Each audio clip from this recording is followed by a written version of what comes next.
Ya, selamat pagi ibu-ibu sekalian yang dikasihi oleh Tuhan Yesus Kristus.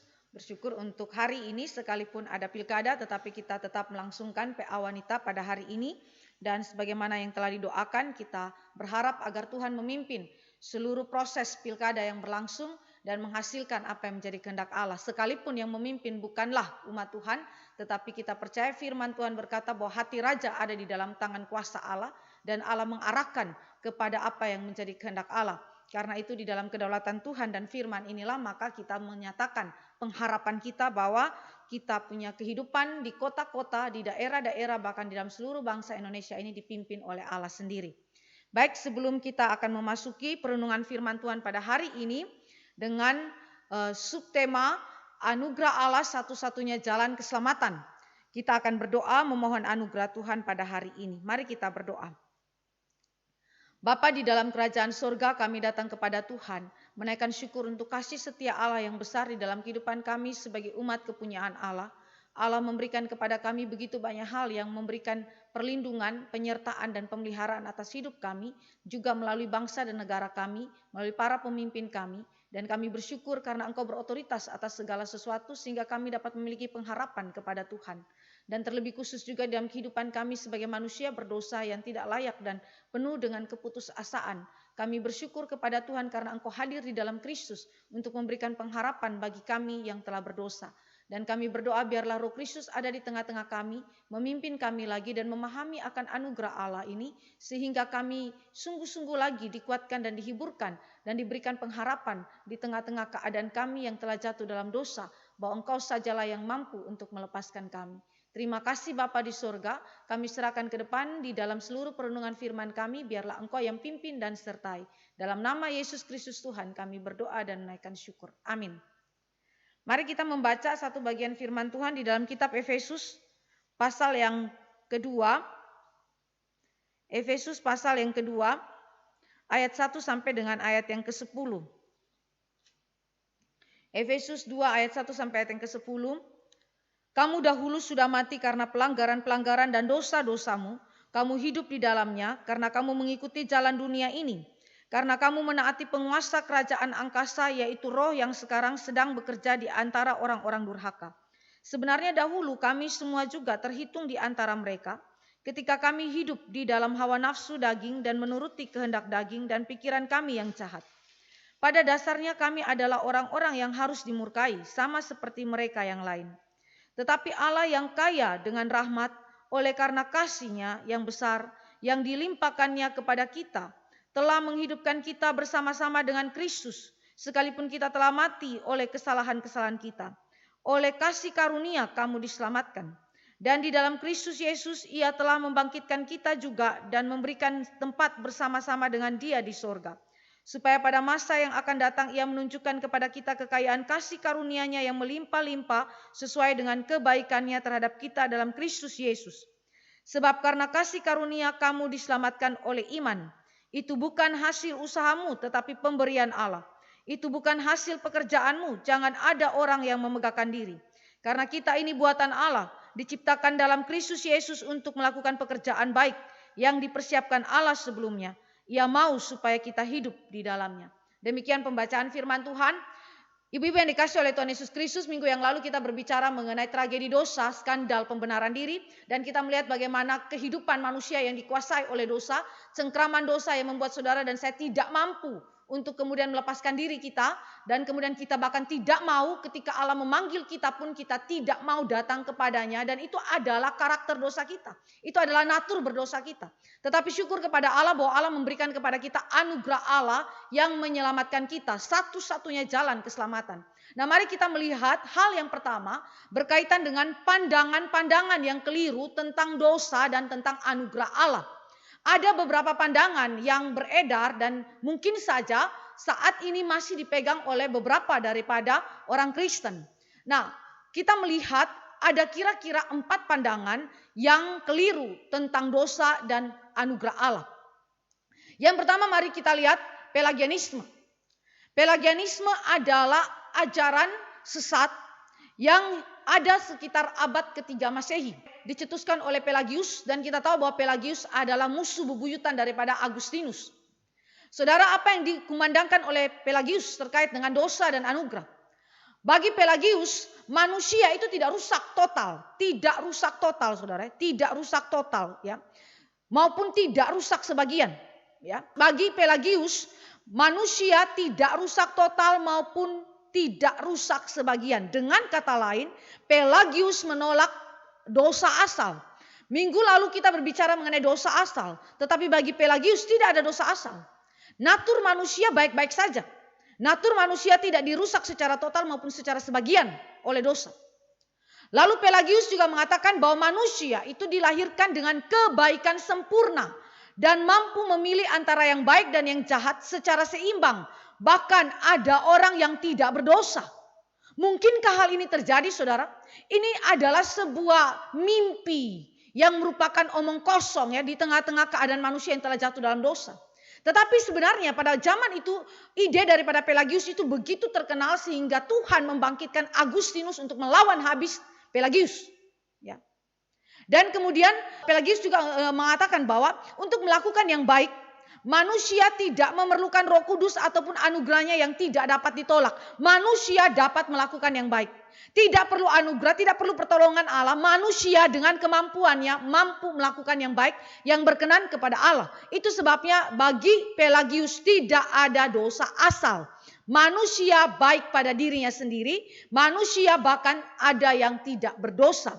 Ya, jadi saudara, waktu kita melihat hal ini, maka apa yang dikatakan oleh Pelagius sekali lagi sesuatu yang berlawanan dengan firman Allah yang sudah kita mengerti. Yang kedua adalah semi-Pelagius, ya. Semi-Pelagius atau semi-Pelagianisme, ya. Ini muncul sekitar abad ke-5 Masehi. Nah, semi-Pelagianisme ini menolak pandangan Pelagianisme bahwa manusia itu dapat menjadi orang tak berdosa tanpa pertolongan Roh Kudus. Artinya dia bisa melakukan perbaikan-perbaikan terhadap kesalahannya sendiri, ya, tanpa pertolongan Roh Kudus. Tetapi juga semi-Pelagianisme itu menolak pandangan Agustinus yang mengatakan bahwa manusia itu sudah jatuh dalam dosa dan mengalami kerusakan total. Tidak ada yang baik pada diri manusia. Tidak ada yang baik pada diri manusia dan manusia hanya dapat ditolong oleh pekerjaan Roh Kudus semata. Semi-Pelagius itu menolak Pelagianisme dan juga menolak Agustianisme, ya. Jadi pandangan semi-Pelagianisme apa, saudara, tentang dosa dan tentang anugerah? Manusia berdosa masih memiliki kebaikan tertentu, ya. Mereka mengakui bahwa memang manusia jatuh dalam dosa, tetapi manusia berdosa itu masih punya kebaikan tertentu dan karena itu manusia mampu untuk percaya kepada Kristus, ya. Nah, oleh karena dasar inilah maka semi-Pelagianisme mengatakan bahwa untuk selamat harus ada kerjasama sinergisme antara Allah dengan manusia. Allah mengerjakan apa yang menjadi bagian Allah dan manusia mengerjakan apa yang menjadi bagian manusia. Misalnya, semi-Pelagianisme mengatakan begini, Allah menawarkan keselamatan di dalam Yesus Kristus, tetapi kita harus yang mengulurkan tangan kita untuk menggapai anugerah tersebut, ya. Jadi harus ada sinergisme. Allah tawar, tetapi kita harus mengulurkan tangan untuk menerima tawaran itu. Dengan kata lain, kemampuan manusia masih ada untuk kemudian memilih dan menerima anugerah Allah tersebut. Jadi dengan demikian saudara dan saya melihat bahwa ini 50-50, 50-50. Allah bekerja menawarkan anugerah dan manusia mengulurkan tangannya untuk menerima anugerah tersebut. Jadi ini adalah pandangan daripada semi-Pelagianisme. Kenapa? Karena bagi semi-Pelagianisme manusia memang sudah berdosa tetapi masih ada kebaikan tertentu. Artinya tidak rusak total, ya. Tetapi masih ada kebaikan tertentu yang memungkinkan dia mampu untuk percaya kepada Yesus Kristus dengan usahanya sendiri. Lalu Roma Katolik. Kita lihat Roma Katolik pandangannya adalah mirip seperti semi-Pelagianisme. Saudara dan saya melihat di situ apa yang dikatakan oleh Roma Katolik. Manusia berdosa tetap membutuhkan anugerah Allah untuk selamat. Dengan kata lain, Roma Katolik mengakui keberadaan manusia yang telah jatuh dalam dosa dan mengakui kebutuhan manusia akan anugerah. Tetapi bagaimana anugerah itu bekerja di tengah-tengah kehidupan manusia yang berdosa? Bagi Roma Katolik, anugerah itu adalah gratia gratum faciens. Artinya, anugerah itu menjadikan manusia diperkenankan Allah. Anugerah hanyalah alat bantu untuk mencapai Allah. ya, alat bantu, infusa yang ditambahkan, ya, seperti manusia yang sakit lalu membutuhkan infus tambahan untuk memperkuat tubuhnya, memperkuat keadaannya untuk kemudian dia dapat bertingkah laku dengan sendirinya, berperilaku sebagaimana seharusnya sebagai seorang yang sehat. Jadi bagi Roma Katolik, manusia yang telah jatuh dalam dosa butuh anugerah. Tapi bagaimana anugerah itu bekerja? Anugerah itu hanya sebagai alat bantu. Jadi bukan seperti yang kita percayai bahwa manusia itu mati total, ya, tidak sanggup untuk menghidupkan dirinya sendiri, tidak mampu untuk diselamatkan, bahkan tidak mau datang kepada Allah, maka Allah harus menghidupkan dia. Tetapi yang dimaksudkan oleh Roma Katolik adalah tidak demikian. Roma Katolik hanya menganggap bahwa anugerah itu hanya alat bantu, cuman tambahan, ya, yang memberikan kepada manusia itu tambahan kemampuan untuk kemudian dia itu bisa berespon dengan benar. Sebenarnya manusia punya kemampuan, ya, hanya lemah saja. Manusia punya kemampuan, manusia memiliki pada dirinya kebaikan-kebaikan tertentu, tetapi lemah sehingga membutuhkan anugerah tersebut. Dan untuk mencapai status anugerah itu, bagi Roma Katolik harus ada kerjasama antara Allah dengan manusia. Jadi mencapai status anugerah yang dimaksudkan untuk keselamatan adalah membutuhkan kerjasama. Sekali lagi saya katakan mirip dengan semi-pelagianisme. Antara Allah dan manusia. Sebagaimana Allah menawarkan, manusia harus mengulurkan tangannya untuk menerima anugerah tersebut. Jadi dalam hal ini, kehendak manusia itu menjadi penentu keselamatan dia. Apakah manusia menerima atau menolak anugerah bersangkutan. Ya. Jadi dalam hal ini Roma Katolik ternyata mewarisi semi-pelagianisme. Dan setelah itu saudara dan saya melihat pandangan yang keempat yang cukup terkenal sampai sekarang adalah Arminianisme. Arminianisme juga adalah pandangan yang mewarisi semi-pelagianisme. Selain daripada Katolik, Arminianisme juga demikian. Dan Arminianisme adalah doktrin yang berkembang di dalam kehidupan gereja. Gereja yang sudah mengalami reformasi. Ya. Jadi ini bukan gereja Katolik, saudara, tetapi ini adalah orang-orang yang telah mengalami reformasi. Tetapi Arminian itu, yaitu Yakobus Arminius, itu melawan doktrin ajaran daripada Yohanes Calvin. Ya. Nah, maka pandangan dia disebut sebagai Arminianisme. Saudara yang dikasih oleh Tuhan Yesus Kristus, mari kita lihat pandangan Arminianisme tentang dosa dan anugerah. Bagi Arminianisme, saudara, tidak dapat dikatakan bahwa ada dosa turunan, ya. Bahwa dosa turunan sendiri sudah cukup untuk membuat segenap umat manusia itu dihukum atau patut diganjar hukuman pada masa kini dan untuk selama-lamanya. Sebenarnya tidak dapat dikatakan bahwa dosa turunan sendiri sudah cukup untuk membuat segenap umat manusia dihukum atau patut diganjar hukuman pada masa kini dan untuk selama-lamanya. Dengan kata lain, saudara dan saya melihat bahwa di dalam pemikiran daripada Arminianisme, mereka menolak dosa turunan atau dosa asal, ya, yang seolah-olah itu adalah milik daripada semua umat manusia. Bagi orang-orang Arminian itu adalah sesuatu yang tidak seharusnya, ya, tidak seharusnya sedemikian. Sehingga mereka menolak dosa turunan, ya, bahkan penghakiman masa kini maupun penghakiman Allah di dalam kekekalan kepada semua manusia. Ya, jadi itu berarti sistem perwakilan Adam pertama yang sudah kita bahas di dalam konsep dosa minggu yang lalu itu ditolak oleh Arminian. Ya, bagi Arminian sekali lagi dosa asal atau dosa warisan dari Adam dan Hawa itu tidak cukup untuk kemudian membuat kita itu dihukum atau diganjar oleh hukuman pada masa kini maupun di dalam kekekalan. Dengan kata lain menolak dosa asal dan penghakiman Allah atas semua manusia. Karena dosa Adam dan Hawa. Lalu dalam kematian rohani, karunia-karunia rohani yang dimiliki manusia tidak dipisahkan dari kehendak. Sebab kehendak itu sendiri tidak pernah dirusak. Ini, ya, saudara lihat bagaimana di dalam pemikiran Arminianisme masih ada hal yang tidak dirusak oleh dosa. Yaitu kehendak. Tetapi hanya dirintangi oleh kegelapan akal budi dan ketidaktetapan perasaan. Jika rintangan-rintangan itu dicabut, maka kehendak dapat memakai kekuatan yang bebas yang telah ditanamkan ke dalamnya. Dan hal itu berarti kehendak itu sanggup dari dirinya sendiri menghendaki dan memilih ataupun tidak menghendaki dan memilih hal apapun yang baik yang dihadapkan kepadanya. Dari sini saudara dan saya melihat bahwa Arminianisme itu mempertahankan dan mengagungkan kemampuan kehendak bebas manusia yang tidak berdosa, tidak dirusak oleh dosa sehingga masih memiliki kemampuan untuk memilih atau menolak. Memilih atau menolak keselamatan yang datang dari Allah. Jadi ini berarti sekali lagi seperti Roma Katolik dan juga semi-pelagianisme, berarti keputusan keselamatan itu ada di dalam kedaulatan kehendak manusia dan bukan kepada kedaulatan kehendak Allah.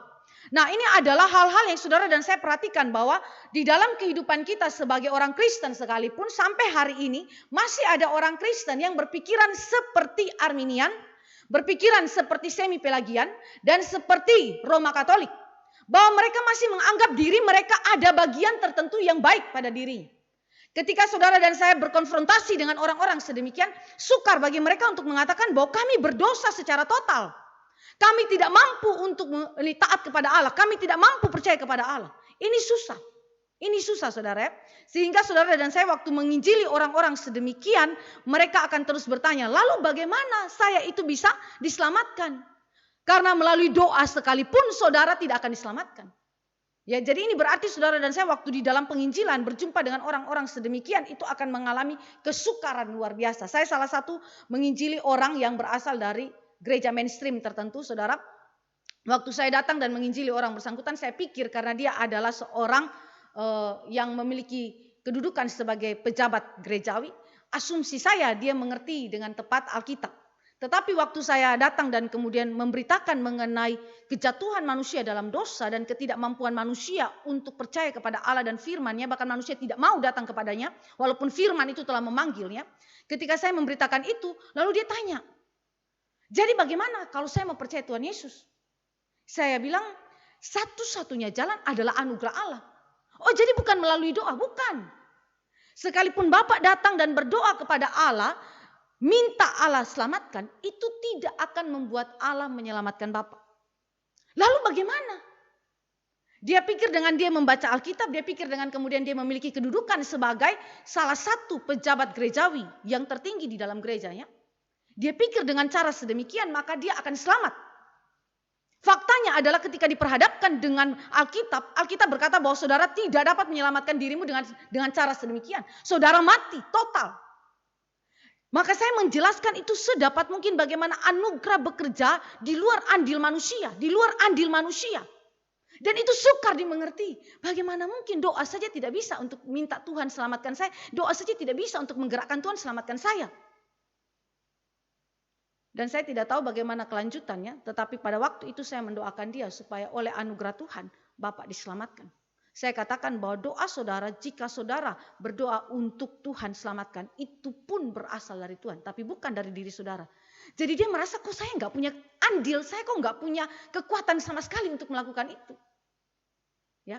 Jadi saudara, waktu saudara dan saya menginjili, saudara dan saya akan berjumpa bahwa ternyata konsep-konsep demikian juga ada dan dipegang oleh orang-orang Kristen. Dan itu menyebabkan halangan tertentu ketika saudara dan saya masuk untuk menginjili orang bersangkutan dan membawa dia dalam kerendahan hati. Mengakui bahwa dia orang berdosa. Dan satu-satunya keselamatan adalah datang daripada inisiatif Allah dan bukan inisiatif manusia. Nah, di dalam konsep daripada Arminian anugerah, manusia yang tidak dilahirkan kembali sebenarnya tidak mati dalam dosa dalam arti yang sebenarnya. Dan secara menyeluruh pun ia tidak kehilangan sama sekali kekuatan untuk berbuat baik dalam arti rohani. Ini yang dikatakan bahwa kehendak itu sendiri tidak pernah rusak oleh dosa. Karena itu ada bagian-bagian dalam diri manusia yang memungkinkan manusia untuk memiliki andil di dalam keselamatan. Sekali lagi anugerah di dalam konsep Arminian mirip seperti semi-pelagian maupun di dalam konteks pemikiran Katolik. Ada kerjasama antara Allah dan manusia. Karena manusia tidak rusak secara menyeluruh, masih ada hal-hal yang baik pada diri manusia dan kekuatan dalam diri manusia untuk mengerjakan hal-hal yang berkenan kepada Allah. Now, Arminian melanjutkan bahwa dalam hal kelahiran kembali, manusia, Allah tidak memakai kekuatannya yang maha kuasa, yang begitu rupa hingga olehnya kehendak manusia akan ditundukkannya dengan cara yang unggul dan tak tergagalkan kepada iman dan pertobatan. Sebaliknya, meskipun semua karya kasih karunia Allah itu sudah dilaksanakan, yang dipergunakan Allah untuk manusia bertobat, namun manusia masih juga dapat melawan dan nyata-nyata melawan Allah dan Roh Kudus. yang berusaha demi kelahirannya kembali dan yang berkehendak melahirkannya kembali sedemikian rupa hingga ia bahkan menghalangi sama sekali kelahirannya kembali. Maka itu manusia sendiri berkuasa memutuskan apakah ia akan dilahirkan kembali atau tidak. Jadi itu berarti saudara, keampuhan atau efektivitas daripada kasih karunia Allah, anugerah Allah yang dikerjakan oleh Roh Kudus itu oleh manusia, oleh kehendak manusia itu dapat digagalkan. Dapat digagalkan, saudara.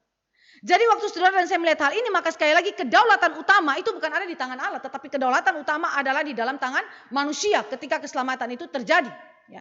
Karena manusia dengan segala keinginannya, dengan segala pemikirannya, dia dapat menghalangi terjadinya kelahiran kembali yang dikerjakan oleh Roh Kudus. Bayangkan itu, karya kasih karunia Allah sudah dilaksanakan, sudah dikerjakan. Toh manusia bisa lawan dan manusia bisa gagalkan itu sama sekali.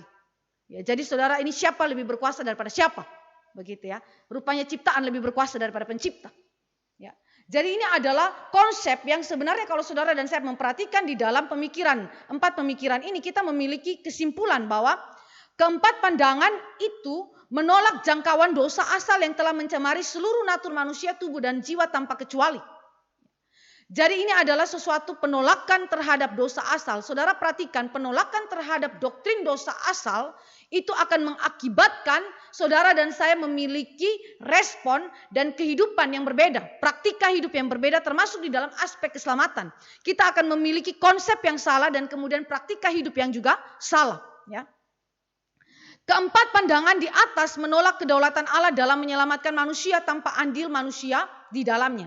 Jadi ini adalah sesuatu hal yang memutar balik ya. Ordo di dalam penciptaan.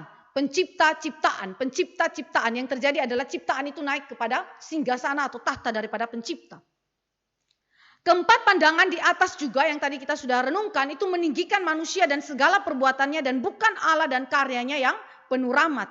Ini adalah 3 hal yang sekali lagi mendominasi di dalam 4 pemikiran ini dan sekali lagi ini menunjukkan kepada kita bahwa 4 pemikiran ini adalah 4 pemikiran yang lahir daripada kehidupan manusia yang berdosa, yang tidak dikuasai dan tidak dikontrol oleh firman Allah, tetapi yang berusaha untuk mengontrol dan menguasai firman Allah, menundukkan firman Allah di bawah pemikiran-pemikiran manusiawi. Karena itu saya katakan bahwa pandangan ini adalah pandangan yang keliru, bahkan di dalam gereja, pandangan-pandangan ini adalah pandangan-pandangan yang ditetapkan sebagai pandangan bidat atau pandangan yang merupakan sesat yang kita tolak dan tidak boleh ada di dalam pemikiran orang Kristen. Jadi jika saudara ada masih di dalam pemikiran sedemikian, saudara harus hati-hati dan lebih baik saudara tinggalkan pemikiran itu karena pemikiran itu adalah pemikiran yang bertentangan dengan Alkitab dan segala sesuatu yang bertentangan dengan Alkitab itu adalah penyesatan. Nah, lalu bagaimana saudara dan saya memahami akan hal ini? Memahami akan hal ini terkait dengan konsep anugerah yang sesungguhnya yang dinyatakan di dalam Alkitab. Mari kita lihat beberapa konsep anugerah yang dinyatakan di dalam Alkitab yang merupakan satu-satunya jalan keselamatan dan menentang segala kesombongan dan kemegahan diri manusia yang menganggap bahwa dia mampu dan dia mau untuk datang kepada Allah di tengah-tengah kehancuran total dia di dalam dosa. Ya. Jadi mari kita lihat poin selanjutnya mengenai anugerah dan kedaulatan Allah. Bagaimana Allah itu menghadirkan anugerahnya dan kedaulatannya bagi manusia dalam karya penyelamatan. Apa artinya anugerah? Kata anugerah saudara itu di dalam bahasa Latin itu adalah gratia. Yang kemudian di dalam bahasa Ibraninya itu ken dan di dalam bahasa Yunaninya itu adalah charis. Yang berarti perbuatan atasan yang juga dapat mengacu kepada Allah. Yang menunjukkan kasih karunia, kemurahan atau kebaikan kepada bawahannya, meskipun bawahan itu sebenarnya tidak layak menerimanya. Ini adalah arti daripada anugerah di dalam bahasa aslinya. Ketika itu dikaitkan dengan Allah, maka ini berbicara mengenai kasih karunia Allah, mengenai kemurahan dan kebaikan-kebaikan Allah. Sifat Allah yang dinyatakan kepada manusia berdosa, di mana manusia berdosa tidak layak untuk menerimanya, tetapi oleh karena anugerah Allah, oleh karena kemurahan Allah, oleh karena kebaikan hati Allah sajalah, maka Allah itu memberikan kepada manusia keselamatan, kelahiran baru oleh karya Roh Kudus dan terus-menerus membersihkan, menguatkan, menguduskan ya manusia yang telah ditebusnya itu untuk hidup memuliakan Allah. Ini adalah karya Allah, pekerjaan Allah yang kemudian saudara dan saya lihat itu sebagai kemurahan, sebagai kebaikan. Kenapa kemurahan dan kebaikan, saudara? Karena sekali lagi kita tidak layak menerimanya. Kata kemurahan itu selalu diasumsikan bahwa penerima daripada kemurahan itu, penerima daripada kebaikan Allah, itu tidak layak menerimanya. Tetapi kelayakan itu datang daripada pihak Allah. Allah lah yang kemudian melayakkan, memberikan kebaikan-kebaikannya dan kemurahannya kepada kita.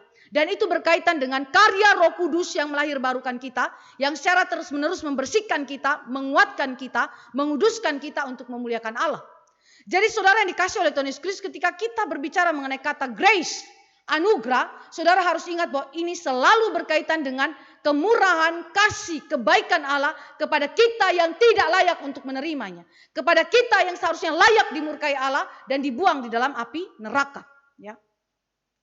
Jadi dengan demikian saudara, dari arti anugerah saja sudah kontras. Sudah kontras dengan pemikiran daripada 4 pandangan tadi yang cenderung untuk kemudian membuang kasih karunia dan anugerah Allah ini. Yang kedua, mari kita lihat bahwa anugerah Allah ini tidak dapat dilepaskan daripada kedaulatan Allah. Ya. Dan setiap pergerakan daripada karya penyelamatan itu tidak boleh dilepaskan daripada kedaulatan Allah. Kristus datang ke dalam dunia untuk menyelamatkan manusia yang berdosa, tidak boleh dilepaskan daripada ketetapan Allah, ketetapan kekal Allah yaitu pemilihannya. Begitu juga Roh Kudus di dalam mengaplikasikan karya penyelamatan Kristus dalam kehidupan orang-orang percaya atau umat pilihan Allah tidak boleh dilepaskan daripada apa? Kedaulatan kekal Allah. Jadi seluruh pekerjaan keselamatan itu tidak boleh dilepaskan daripada kedaulatan Allah yang menetapkan umat pilihan Allah di dalam predestinasi ini. Nah, mari kita lihat hubungan anugerah dan juga kedaulatan Allah ya dalam aspek predestinasi. Duane Spencer itu mengatakan predestinasi sebagaimana yang kita itu pahami di dalam Alkitab, ini berbicara bahwa Tuhan yang kekal yang memiliki kebebasan absolut untuk memutuskan apa yang dipandangnya pantas. Allah telah merencanakan suatu rancangan yang meliputi pemilihan orang-orang yang kudus dan orang-orang yang sudah ditentukan menerima kutuk sejak kekekalan. Waktu saudara dan saya membaca hal ini, maka pemilihan kekal Allah mengasumsikan atau memprestaposisikan bahwa yang memiliki kebebasan absolut itu Allah. Yang memegang kendali utama untuk menentukan siapa yang akan diselamatkan, ya, election, orang-orang pilihan, dan siapakah yang akan binasa, yang menerima kutuk untuk selama-lamanya kaum reprobasi ini saudara, itu adalah Allah, bukan manusia. Berbeda sekali lagi dengan 4 pandangan tadi yang meletakkan kedaulatan itu ada di tangan manusia. Tetapi di dalam konsep predestinasi Alkitab, Allah lah yang menjadi penentunya karena dia adalah pribadi yang bebas secara absolut. Dialah yang memegang keputusan tertinggi. Saudara yang dikasih oleh Tuhan Yesus Kristus, dengan demikian implikasi yang kita temukan di dalam pandangan daripada predestinasi ini adalah bahwa Allah sejak kekekalan telah menetapkan sejumlah orang untuk kemudian diselamatkan dan sejumlah orang untuk tidak diselamatkan. Itu adalah hak prerogatif Allah yang tidak dapat diambil oleh siapapun atau tidak dapat dipersalahkan oleh siapapun. Ya, mari kita baca Roma pasal 1, Roma pasal 9. Roma pasal 9 ayat 1 sampai ayat yang ke-29, tetapi saya tidak baca seluruh ayatnya. Saya baca beberapa ayatnya saja. Akan tetapi firman Allah, ayat yang ke-6, Roma 9 ayat yang ke-6. Akan tetapi firman Allah tidak mungkin gagal, sebab tidak semua orang yang berasal dari Israel adalah orang Israel. Dan juga tidak semua yang terhitung keturunan Abraham adalah anak Abraham. Tetapi yang berasal dari Ishak yang akan disebut keturunanmu. Artinya, bukan anak-anak menurut daging adalah anak-anak Allah, tetapi anak-anak perjanjian yang disebut keturunan yang benar. Sebab firman ini mengandung janji. Pada waktu seperti inilah aku akan datang dan Sarah akan mempunyai seorang anak laki-laki. Tetapi bukan hanya itu saja, lebih terang lagi ialah Ribka yang mengandung dari satu orang, yaitu dari Ishak, bapa leluhur kita, sebab waktu anak-anak itu belum dilahirkan dan belum melakukan yang baik atau yang jahat, supaya rencana Allah tentang pemilihannya, perhatikan, supaya rencana Allah tentang pemilihannya diteguhkan. Bukan berdasarkan perbuatan, tetapi berdasarkan panggilannya. Dikatakan kepada Ribka, anak yang tua akan menjadi hamba anak yang muda, seperti ada tertulis, aku mengasihi Yakub tetapi membenci Esau. Waktu saudara membaca hal ini, maka Paulus mengambil dua contoh di dalam perjanjian lama, yaitu kasusnya Sarah dan Ribka. Bahwa kasus Sarah, Allah menyatakan siapakah anak-anak daging dan siapakah anak-anak yang dari roh, yaitu anak perjanjian. Anak daging adalah yang dilahirkan oleh Hagar, Ismail. Anak yang adalah anak perjanjian yang berasal dari roh adalah Ishak. Dan waktu saudara dan saya melihat contoh yang kedua Ribka, dikatakan oleh Roma, lebih terang lagi karena apa? Kalau tadi Hagar dan Sarah itu dua ibu yang berbeda. Tapi kalau Ribka ini satu ibu tetapi punya dua anak kembar di dalamnya, yaitu Esau dan juga Yakub. Dan kita tahu Alkitab menunjukkan bahwa Allah memilih Yakub untuk diselamatkan dan kemudian Esau tidak diselamatkan. Ini adalah contoh yang lebih terang lagi yang menunjukkan kepada engkau dan saya bahwa kedaulatan itu ada di tangan Allah untuk memutuskan siapakah yang dipilih Allah untuk diselamatkan dan siapakah yang ditolak Allah untuk kemudian tidak diselamatkan. Nah, pada waktu saudara dan saya mempelajari akan hal ini, maka saudara dan saya mungkin akan timbul pertanyaan seperti yang dikatakan di dalam ayat yang ke-14 dan ayat yang ke-15 dari kitab Roma pasal yang ke-9. Jika demikian, apakah yang hendak kita katakan? Apakah Allah tidak adil? Mustahil. Sebab ia berfirman kepada Musa, aku akan menaruh belas kasihan kepada siapa aku mau menaruh belas kasihan, dan aku akan bermurah hati kepada siapa aku mau bermurah hati. Perhatikan di situ, aku mau menaruh belas kasihan ya kepada siapa aku mau menaruh belas kasihan. Jadi di situ ada kata aku mau. Lalu aku akan bermurah hati kepada siapa aku mau bermurah hati. Aku mau, itu berarti kemauan Allah, kehendak Allah menjadi poros utama di dalam penetapan keselamatan manusia atau kebinasaan manusia. Jadi dalam hal ini saudara dan saya melihat betapa Allah itu ditinggikan dan dimuliakan di dalam konsep Alkitab dan bukan manusia. Kemegahan dan kesombongan manusia dalam perbuatan-perbuatannya itu dibuang oleh Allah.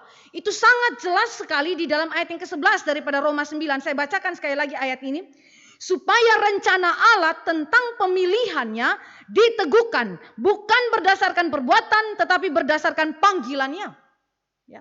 Jadi saudara yang dikasih oleh Tuhan Yesus Kristus, semua orang-orang yang terus menganggap dirinya itu bisa, mampu, mau dengan kekuatannya sendiri atau melalui doa-doanya atau melalui kesalehan hidupnya untuk kemudian mencapai keselamatan adalah orang-orang yang paling sombong di muka bumi karena dia tidak menyadari bahwa dirinya adalah manusia berdosa, manusia yang telah mati di dalam dosa. Lalu pengakuan iman gereja Prancis itu mengatakan bahwa kita dianugerahi terang iman oleh karunia tersembunyi Roh Kudus karena Roh Kudus bekerja secara diam-diam. Tidak memberitahukan kepada kita, tidak minta persetujuan kita. Saudara setuju atau tidak? Kalau saudara tidak setuju, Roh Kudus tidak bekerja. Tidak demikian. Roh Kudus bekerja secara misterius, tersembunyi, tanpa persetujuan manusia. Begitu rupa sehingga hal itu merupakan pemberian yang cuma-cuma dan istimewa yang Allah bagikan kepada orang-orang menurut kehendaknya. Pemberian yang cuma-cuma dan istimewa yang Allah bagikan menurut kehendaknya kepada manusia yang dipilihnya. Saudara yang dikasih oleh Tuhan Yesus Kristus cuma-cuma. Kata cuma-cuma itu seringkali membuat saudara dan saya menganggap remeh, menganggap enteng pekerjaan anugerah Allah yang tersembunyi dan misterius ini. Saudara yang dikasih oleh Tuhan Yesus Kristus, perhatikan Allah kita adalah Allah yang begitu maha agung bekerja di dalam diri umat pilihan Allah secara misterius, secara tersembunyi untuk kemudian membuat saudara dan saya menyadari bahwa kalau tanpa pekerjaan Allah, saudara dan saya tidak mungkin mencapai iman sejati dan pertobatan sejati.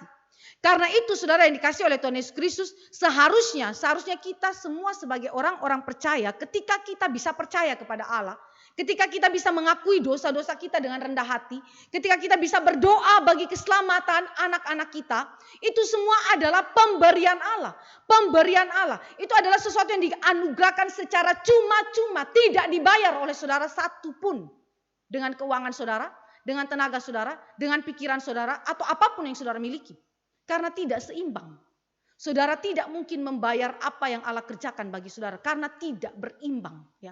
Ini adalah kalimat yang Alkitab itu sendiri katakan di dalam firman, di dalam ayat-ayat PL maupun PB, yang menunjukkan dengan jelas bahwa anugerah Allah itu tidak berimbang dengan dosa-dosa manusia.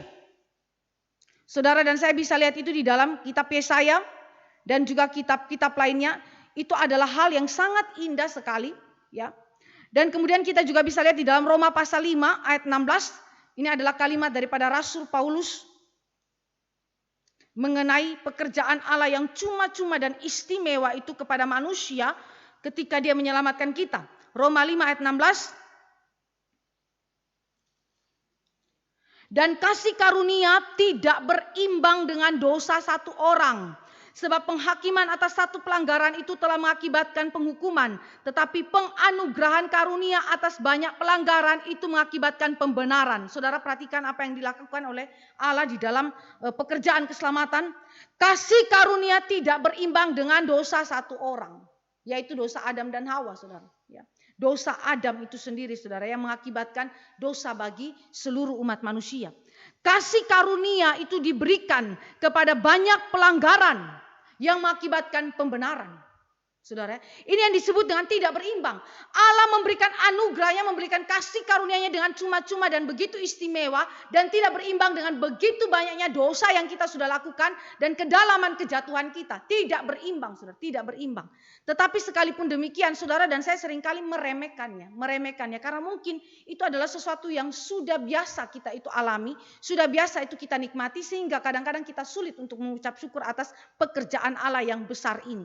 Allah memberikan kepada kita pemilihan kekalnya dan kemudian menganugerahkan pekerjaan Roh Kudus secara tersembunyi dalam hidup kita secara cuma-cuma dan istimewa berdasarkan kehendak kekal Dia. Ya, kita juga bisa membaca itu di dalam kitab Efesus, ya, pasal 1 di dalam ayat 3 sampai dengan ayat yang ke-14. Tetapi saya baca beberapa ayatnya saja. Terpujilah Allah dan Bapa Tuhan kita Yesus Kristus yang dalam Kristus telah mengaruniakan kepada kita segala berkat rohani di dalam sorga. Sebab di dalam Dia Allah telah memilih kita, di dalam Dia yaitu di dalam Kristus, Allah telah memilih kita sebelum dunia dijadikan, supaya kita kudus dan tak bercacat di hadapannya. Dalam kasih Ia telah menentukan kita dari semula oleh Yesus Kristus untuk menjadi anak-anaknya sesuai dengan kerelaan kehendaknya. Jadi di dalam hal ini saudara dan saya melihat motif utama dalam Allah memilih kita itu adalah karena kasih-Nya. Karena kasih-Nya Dia pilih kita. Jadi pemilihan kekal Allah tidak boleh direduksi kepada ketidakadilan Allah. Orang seringkali menilai pemilihan kekal Allah itu sebagai bentuk ketidakadilan Allah. Salah. Itu salah, saudara. Kenapa? Karena kalau Allah bertindak adil, maka semua manusia tanpa kecuali masuk dalam neraka. Tapi syukur kepada Allah karena kita punya Allah yang bukan saja adil, tetapi Dia juga adalah Allah yang kasih. Sehingga di dalam kasih karunia-Nya Dia menghendaki untuk menyelamatkan sejumlah orang, tetapi tidak semua, sejumlah orang saja untuk keselamatan. Ya. Jadi saudara yang dikasih oleh Tuhan Yesus Kristus ini bukan sesuatu yang tidak adil. Justru keadilan dan kasih berjalan dengan begitu seimbang terlihat di dalam karya pemilihan kekal Allah ini. Nah, Edwin Palmer, saudara, berbicara bahwa bila Allah telah memilih orang-orang untuk diselamatkan dan bila Ia memberikan Roh Kudus untuk mengubah mereka dari orang-orang yang penuh kebencian menjadi orang-orang yang penuh kasih, maka tidak ada seorang pun yang dapat menahannya. Ia tidak dapat ditolak oleh siapapun. Ia menggenapi apa yang telah direncanakannya. Saudara yang dikasih oleh Tuhan Yesus Kristus, ini adalah prinsip yang penting. Manusia menurut kaum Arminian, menurut kaum semi-pelagian, menurut kaum Katolik, manusia yang berdosa mampu untuk kemudian menolak Allah. Bahkan mencegah karya kelahiran kembali. Tetapi di dalam Alkitab, jika Allah menetapkan saudara untuk kemudian menjadi umat pilihannya, maka ketika Dia melahirbarukan kita, tidak ada seorang pun yang dapat menahannya. Artinya Allah bekerja begitu efektif. Keampuhan pekerjaan Allah itu yang membuat engkau dan saya bisa menangisi dosa. Bisa mengakui dosa dengan penuh kerendahan hati. Bisa berteriak kepada Kristus dan minta pertolongan Kristus. Aku manusia berdosa, aku manusia celaka, aku butuh pertolongan Tuhan. Itu adalah pekerjaan Allah. Kita tidak dapat menahannya. Kita tidak dapat menahannya. Kita tidak dapat mencegah. Kita tidak dapat menghalangi atau menggagalkan rancangan kekal Allah ini. Kenapa? Karena memang dia mau selamatkan kita. Dia mau, kehendak dia, kebebasan dia begitu absolut. Sedangkan kehendak dan kebebasan manusia relatif yang tunduk kepada Allah saja. Saudara, kita bersyukur kepada Allah karena Allah mau selamatkan kita. Bayangkan kalau dia tidak mau selamatkan kita. Seberapa banyak usaha saudara membuat kebaikan. Seberapa banyak saudara melayani Allah habis-habisan. Seberapa banyak saudara menyerahkan diri saudara untuk berkorban bagi Allah. Bahkan di dalam 1 Korintus 13, mati pun demi Allah. Allah menolak saudara. Kenapa? Karena dia tidak mau selamatkan saudara. Ini adalah sesuatu yang menyedihkan, bukan? Tapi syukur kepada Tuhan karena di dalam anugerahnya dia mau selamatkan kita. Allah mau selamatkan kita. Ini adalah sesuatu yang penting sehingga ucapan syukur kita harusnya meluap-luap keluar dari hati kita. Karena Allah mau selamatkan kita. Karena kasih dia selamatkan kita. Jadi willingness daripada Allah itu menjadi penentu utama bagi keselamatan hidup kita. Nah, jadi kesimpulan kita saudara berdasarkan Efesus 2 ayat 1-10 yang tadi kita sudah bacakan. Anugerah Allah adalah wujud kedaulatan Allah dalam menyatakan kemurahan dan kebaikannya bagi umat pilihannya yang berdosa, yang tidak layak untuk menerimanya. Ya. Manusia berdiri sebagai objek yang pasif, sebagai penerima anugerah semata. Dan Allah sepenuhnya yang berinisiasi dan melaksanakan dan menggenapinya di dalam kehidupan umat pilihannya.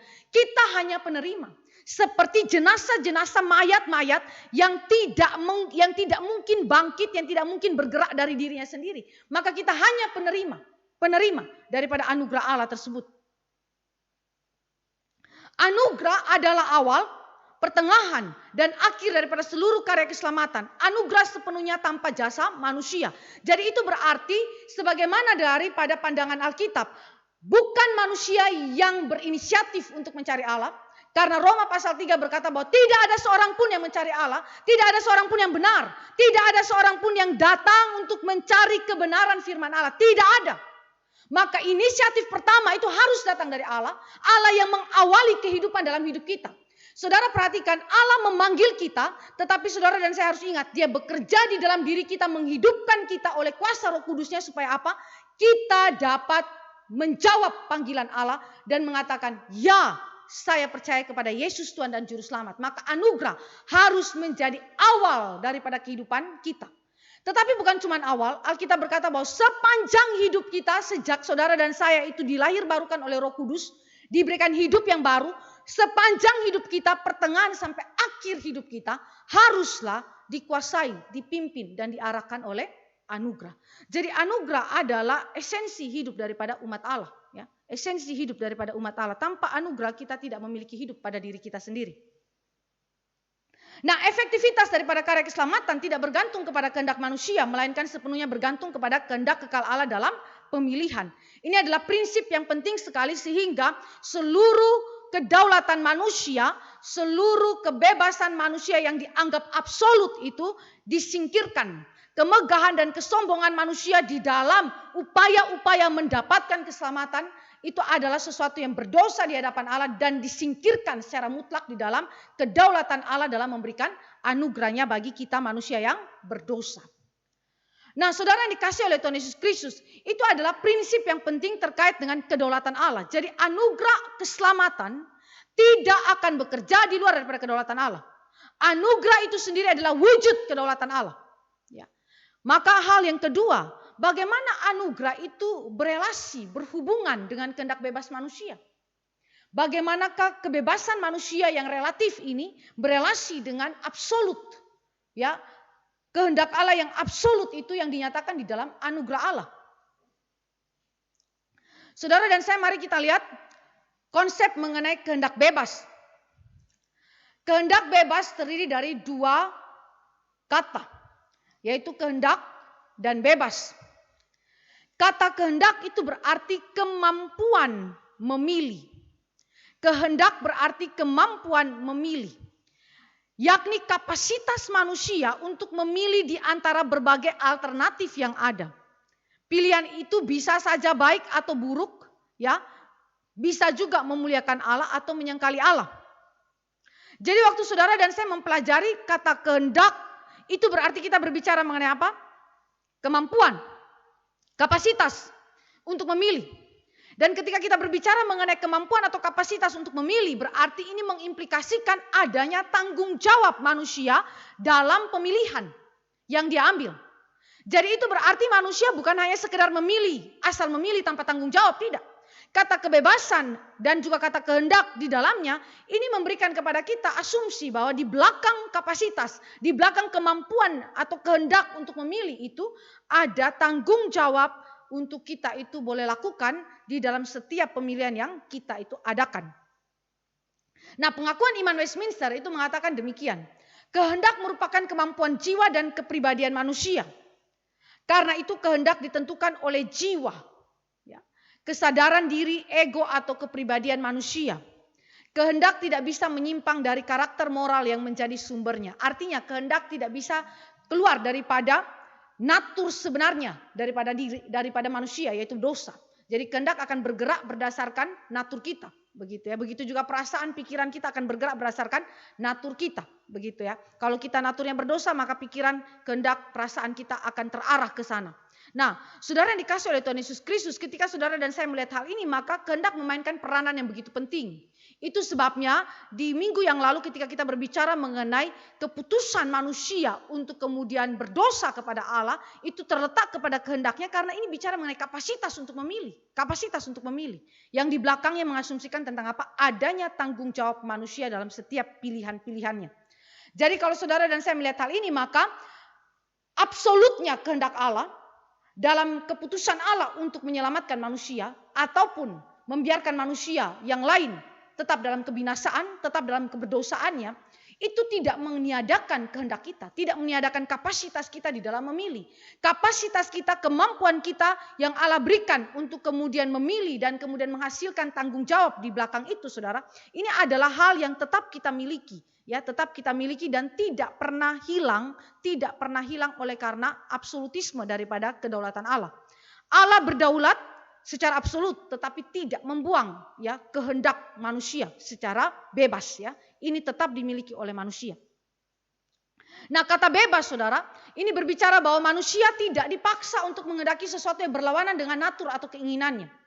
Dalam pengakuan iman Westminster dikatakan bahwa ketika manusia berada dalam kedudukan tidak bersalah, manusia memiliki kebebasan dan kuasa yang membuatnya mampu menghendaki dan melakukan apa yang baik dan berkenan kepada Allah. Akan tetapi dalam hal itu ia peka terhadap perubahan sehingga ia dapat saja jatuh dan kehilangan kemampuan itu. Jadi bagi kita sebagai manusia yang telah jatuh dalam dosa, saudara dan saya sudah kehilangan kemampuan untuk memilih apa yang baik, yang benar, yang memuliakan Tuhan. Satu-satunya kemampuan yang tersiksa adalah kemampuan untuk memilih yang berdosa. Memilih yang berdosa. Tetapi saudara-saudara pilih itu di dalam kebebasan. Kenapa? Karena tidak ada yang memaksa saudara. Saudara melakukan itu tidak kemudian berlawanan dengan natur saudara. Saudara bernatur berdosa, otomatis dengan sendirinya saudara akan melakukan dosa. Ya. Jadi ini adalah sesuatu yang dilakukan tanpa paksaan. Anak kecil pun tanpa diajarkan, dengan sendirinya dia berdosa. Karena Alkitab berkata bahwa dia dikandung di dalam keberdosaan. Mazmur 51 ayat 7. Aku dikandung di dalam keberdosaan. Maka manusia di dalam kebebasannya, tanpa paksaan, dia akan bekerja sesuai dengan naturnya. Kalau naturnya berdosa, maka dia akan berdosa. Kalau naturnya kudus, maka dia akan kudus. Maka saudara yang dikasih oleh Tuhan Yesus Kristus, kapasitas untuk memilih, dalam hal ini kehendak, dan kebebasan untuk memilih tanpa paksaan, tetap dimiliki oleh manusia, baik sebelum kejatuhan, baik setelah kejatuhan, baik setelah manusia itu ditebus, sampai dengan manusia ada di sorga yang kekal. Ya, ini adalah kapasitas yang merupakan milik struktural daripada manusia. Nah, berarti saudara sekali lagi, kehendak Allah yang absolut tidak bertentangan dengan kehendak bebas manusia yang relatif, yang adalah pemberian Allah itu sendiri di dalam penciptaan. Bagaimana itu ketika jatuh dalam dosa dan bagaimana itu berelasi dengan karya Roh Kudus ketika Roh Kudus itu mengubah kehidupan manusia yang berdosa yang telah dipilihnya untuk diselamatkan. Roh Kudus bekerja di dalam keselamatan itu paling tidak melalui beberapa hal yang kita bisa catat. Walaupun banyak sekali tetapi kita bisa kategorikan beberapa hal saja yang bisa kita pelajari pada hari ini. Yang pertama kita lihat di dalam panggilan umum atau panggilan Injil. Saudara dan saya melihat bahwa Allah bekerja di dalam kehendak Dia untuk memberitakan Injil kepada semua manusia. Tanpa kecuali Allah menyatakan willingness-nya Dia, keinginan Dia bahwa Dia tidak mau manusia itu binasa. Di dalam Yehezkiel dikatakan bahwa Allah tidak menghendaki kebinasaan orang-orang fasik. Allah menginginkan mereka itu mengalami kehidupan. Allah menginginkan mereka itu mengalami keselamatan. Dan itu terlihat di dalam panggilan umum atau panggilan Injil. Allah mengizinkan gereja Tuhan, umat Allah itu menjadi pemberita-pemberita Injil. Tetapi juga memberikan Injil itu sendiri. Untuk kemudian diberitakan kepada manusia berdosa tanpa kecuali. Dan keselamatan ditawarkan secara cuma-cuma kepada setiap manusia. Ini adalah wujud kasih Allah yang umum. Allah dengan secara leluasa menunjukkan hatinya, menunjukkan keinginannya sekali lagi untuk manusia itu diselamatkan, bukan untuk kebinasaan, ya. Jadi sesungguh-sungguhnya sejak rancangan kekal Allah yang awal, Allah menginginkan kehidupan bagi manusia dan bukan kebinasaan. Karena itu Injil diberitakan, ya. Jadi sekali lagi kepada siapapun tanpa kecuali Injil harus diberitakan. Saudara dan saya memperhatikan contoh misalnya Yudas Iskariot, Esau, ya, orang-orang yang jelas di dalam Alkitab itu tidak dipilih Allah, mereka mendapatkan kesempatan yang sama seperti juga Yakub, seperti juga para murid yang lain yang diselamatkan oleh Tuhan, mereka mendapatkan kesempatan yang sama untuk menikmati kasih Allah yang umum atau anugerah Allah yang umum di dalam panggilan Injil. Mereka mendengarkan Injil, mereka mendapatkan kesempatan melayani Tuhan, mereka juga bahkan seperti Yudas Iskariot berjumpa dengan Yesus Kristus, ya. Langsung mendengarkan firman dari mulut Yesus Kristus dan bahkan mendapatkan begitu banyak privilege di dalamnya. Tetapi saudara, itu adalah wujud kasih Allah yang umum, ya. Kasih Allah yang umum. Dan di sini saudara dan saya melihat bahwa kasih Allah yang umum yang memanggil manusia, menawarkan keselamatan kepada semua manusia melalui pemberitaan Injil Kristus adalah sebuah perintah dari pencipta. Itu bukan sekedar tawaran yang diberikan begitu saja kepada manusia lalu tidak menuntut sebuah respon. Tidak demikian, saudara. Panggilan umum atau panggilan Injil adalah tawaran kasih karunia Allah kepada semua manusia tanpa kecuali dan menunjukkan kasih Allah yang menginginkan manusia itu selamat. Tetapi sekaligus ini adalah perintah daripada Sang Pencipta untuk manusia itu taati. Perintah untuk manusia yang berdosa kembali kepada Allah di dalam iman dan pertobatan.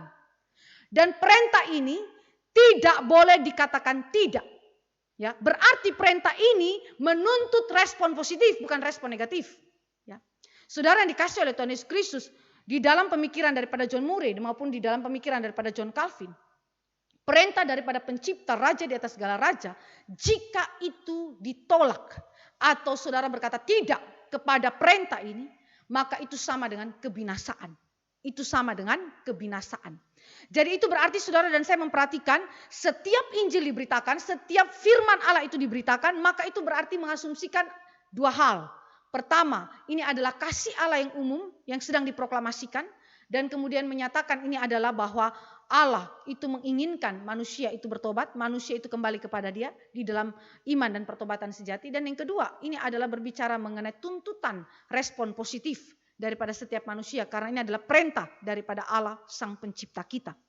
Nah, hal yang kedua yang saudara dan saya lihat adalah panggilan umum atau panggilan Injil adalah sesuatu yang bersifat eksternal di luar diri kita. Yang mana itu ditujukan kepada kita manusia berdosa yang telah mati total. Tidak mampu, tidak mau percaya Allah dan taat kepada Allah karena kita mati. Maka perlu adanya panggilan khusus atau yang disebut dengan panggilan efektif. Yang terlihat di dalam kelahiran kembali atau kelahiran baru. Itu adalah pekerjaan Allah internal. Jadi saudara perhatikan, panggilan umum Allah adalah sesuatu yang eksternal di luar diri manusia. Tetapi panggilan khusus Allah atau panggilan efektif yang terkait dengan pekerjaan Roh Kudus yang melahirbarukan adalah pekerjaan yang Allah yang bersifat internal di dalam kita, yang memungkinkan saudara dan saya bisa kemudian hidup kembali dan berkata-kata kepada Allah, berbicara kepada Allah, berespon secara positif kepada Allah. Nah, mari kita lihat apa arti daripada panggilan khusus atau panggilan efektif yang terjadi melalui kelahiran baru. Panggilan ini adalah panggilan yang membawa manusia yang berdosa itu masuk ke dalam kondisi keselamatan dan dengan demikian bersifat efektual. Tindakan Allah yang melalui Roh Kudus membuka hati manusia berdosa dan memampukannya untuk menerima panggilan Injil. Kita lihat dalam Roma 8 ayat 30, teks-teks Alkitab ini adalah teks-teks yang penting sekali untuk saudara dan saya perhatikan. Bahwa Allah kita membuat sedemikian sehingga kita itu sungguh-sungguh bisa diselamatkan oleh Allah. Roma pasal yang ke-8 ayat yang ke-30.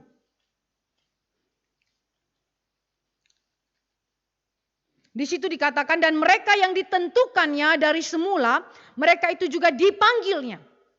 Dan mereka yang dipanggilnya, mereka itu juga dibenarkannya. Dan mereka yang dibenarkannya, mereka itu juga dimuliakannya. Jadi itu berarti saudara, panggilan efektif atau panggilan khusus tidak akan datang kepada semua manusia. Tetapi hanya datang kepada siapa? Kepada mereka yang ditentukannya atau dipredestinasikannya. Mereka itulah yang kemudian dipanggil dan kemudian menerima keselamatan. Jadi saudara yang dikasih oleh Tuhan Yesus Kristus, kalau panggilan umum adalah kasih umum Allah yang ditawarkan kepada semua manusia tanpa kecuali. Panggilan khusus adalah kasih khusus Allah yang tidak diberikan kepada semua manusia tetapi secara eksklusif diberikan kepada orang-orang pilihan Allah saja yang sudah dipredestinasikan. Lalu 1 Korintus 1 ayat 9 kita juga bisa lihat bagaimana Paulus menulisnya di situ. 1 Korintus 1 ayat yang ke-9. Allah yang memanggil kamu kepada persekutuan dengan anaknya Yesus Kristus Tuhan kita adalah setia. Siapa yang panggil kita ke dalam persekutuan dengan Kristus? Allah. Allah Bapa di sorga. Jadi itu berarti saudara baca lagi 2 Petrus 1 ayat 10, Roma 1 ayat 6 dan 7 dan 1 Korintus 1 ayat 26. Semuanya berbicara mengenai panggilan khusus Allah. Panggilan khusus Allah yang membawa manusia berdosa kembali ke dalam keselamatan. Kembali kepada relasi yang benar dengan Allah. Dan karena itu memampukan dia untuk berespon secara positif kepada panggilan Injil. Saudara yang dikasih oleh Tuhan Yesus Kristus, dengan demikian, apa yang tidak mungkin dilakukan oleh manusia, itu dimungkinkan oleh Allah. Apa yang mustahil dilakukan oleh manusia yang mati dalam dosa, kemudian mungkin dilakukan oleh Allah. Melalui karya internal Allah. Saudara dan saya bandingkan dengan 4 pandangan keliru tadi. Mereka mengasumsikan bahwa manusia dapat melakukan hal itu. Faktanya sampai hari ini manusia tidak mungkin melakukan hal itu. Bahkan orang yang seperti Paus sekalipun, ya, yang dianggap mungkin orang suci sekalipun, dia sadar sesadar-sadarnya di dalam hati nuraninya bahwa dia tidak mungkin untuk taat Allah, percaya Allah tanpa noda dosa. Tanpa noda dosa, saudara. Karena itu saudara yang dikasih oleh Tuhan Yesus Kristus, hanya satu kemungkinan yang membuat saudara dan saya bisa selamat. Bisa kemudian memberikan respon positif kepada panggilan Raja di atas segala raja, pencipta alam semesta ini. Yaitu apa? Karya internal Roh Kudus. Ya. Karena ingat, panggilan umum selalu menuntut respon positif. Tapi bagaimana manusia bisa berespon positif? Yang ada adalah manusia selalu berespon negatif karena dia telah jatuh dalam dosa. Satu-satunya cara adalah Roh Kudus bekerja. Nah, ketika Roh Kudus bekerja melahirbarukan saudara, ini tidak menyalahi natur manusia yang sudah diberikan Allah di dalam kehendak bebasnya. Saudara dan saya perhatikan di situ, regenerasi adalah karya Roh Kudus yang menciptakan suatu natur baru di dalam diri seseorang, yaitu manusia berdosa yang telah dipilih Allah. Barulah ia akan dapat mendengar Injil dengan cara yang menyelamatkan tanpa andil manusia. Menciptakan suatu natur baru. Perhatikan, pikiran, perasaan, kehendak manusia akan bergerak berdasarkan natur. Maka cara kerja Roh Kudus adalah tidak menyalahi kehendak bebas manusia, tidak membuang, tidak menghilangkan, tidak menindas kehendak bebas manusia, tetapi dia cipta natur yang baru. Dengan penciptaan natur yang baru, maka seluruh kehendak, pikiran, perasaan manusia akan terarah berdasarkan natur tersebut. Dengan begitu, maka kehendak manusia tetap ada, eksistensinya tetap ada, arahnya dibuat baru. Karena apa? Karena naturnya baru. Begitu. Jadi waktu saudara dan saya melihat hal ini, maka sama sekali Allah tidak membuang kehendak bebas manusia. Manusia memiliki kapasitas untuk memilih, kehendak untuk memilih. Dan bahwa pilihan itu diberikan secara bebas tanpa paksaan. Itu terjadi di dalam keselamatan. Jadi ketika manusia berespon kepada Allah, percaya kepada Yesus Kristus sebagai Tuhan dan Juru Selamat, ini bukan karena Allah paksa dia. Ya, atau Allah memberikan ancaman-ancaman tertentu kepada kita, maka kita pilih dia. Atau karena takut mati, masuk neraka, maka kita pilih dia untuk diselamatkan. Tidak, saudara. Kalau Martin Luther pernah menjadi seorang yang begitu takut menghadapi hari akhir, ya, menghadapi penghakiman akhir, bahkan kematian itu sendiri dia begitu takut, saudara. Ketika dia diselamatkan, tidak lagi dia menjadi takut. Kenapa, saudara? Karena Roh Allah sudah hadir dalam hidup kita dan memberikan kepada engkau dan saya keselamatan itu, yang memberikan konfirmasi kepada kita bahwa kita tidak ada lagi di dalam penghakiman kekal Allah. Ya, kutuk itu sudah dilepaskan, sehingga waktu saudara dan saya melihat hal ini, maka kehendak bebas kita bukan lagi kehendak bebas yang bergerak kepada dosa, tetapi kehendak bebas yang bergerak kepada Allah. Karena apa? Karena natur baru itu sudah ada dalam hidup kita. Ya, jadi ini adalah sesuatu hal yang Allah kerjakan tanpa menyalahi natur manusia. Dengan demikian Allah kita adalah Allah yang pencipta, Allah yang kemudian menghargai hasil karyanya, dan bahkan di dalam keselamatan hasil karya ordo di dalam seluruh penciptaan itu tidak dia buang, ya. Ini semua aspek-aspek di dalam penciptaan itu dia tidak buang, ya. Jadi semuanya itu tetap dipeliharakan, tetapi kemudian mendapatkan pemulihan, pembaharuan di dalam karya Roh Kudus. Nah, regenerasi itu menghasilkan perubahan yang radikal yang mencakup pemberian atau penanaman kehidupan rohani yang baru dalam hati orang-orang pilihan, mengubah hati mereka dan memberikan kepada mereka karakter yang baru dan kecenderungan yang baru, yaitu kecenderungan terhadap Kristus. Kita ingat bahwa ketika manusia jatuh dalam dosa, dosa tidak menghilangkan humanitas manusia, tetapi dosa merusakkan orientasi. Dosa merusakkan natur, dosa merusakkan bentuk, dan kemudian merusakkan arah daripada natur tersebut, ya. Tetapi dia tidak menghilangkan humanitas. Nah, waktu saudara melihat regenerasi juga tidak menghilangkan humanitas, bukan? Tetapi regenerasi memperbaharui secara radikal humanitas. Sehingga humanitas itu baik dalam keadaannya secara struktural maupun keadaannya secara fungsional dipulihkan secara total, sehingga orientasi, arah, natur, ya, bentuk, semuanya itu diperbaharui kembali ke dalam kebenaran, kembali ke dalam kekudusan sebagaimana yang dikehendaki Allah sejak awal. Jadi saudara yang dikasih oleh Tuhan Yesus Kristus, ketika pekerjaan Allah ini bekerja, maka apa yang dikatakan di dalam konteks manusia berdaulat untuk kemudian melawan Allah dalam karya kelahiran baru, itu adalah sesuatu yang tidak mungkin terjadi, ya, karena Allah berdaulat untuk memutuskan dan Allah berdaulat bekerja untuk memperbaharui kita. Kita bersyukur sekali lagi, bukan kehendak kita yang berdaulat, tetapi kehendak Allah yang berdaulat yang memungkinkan saudara dan saya menikmati sekali lagi karya Allah yang memperbaharui natur kita secara penuh, ya, secara penuh. Nah, kita lihat hal yang ketiga yang dikerjakan oleh Roh Kudus, ya.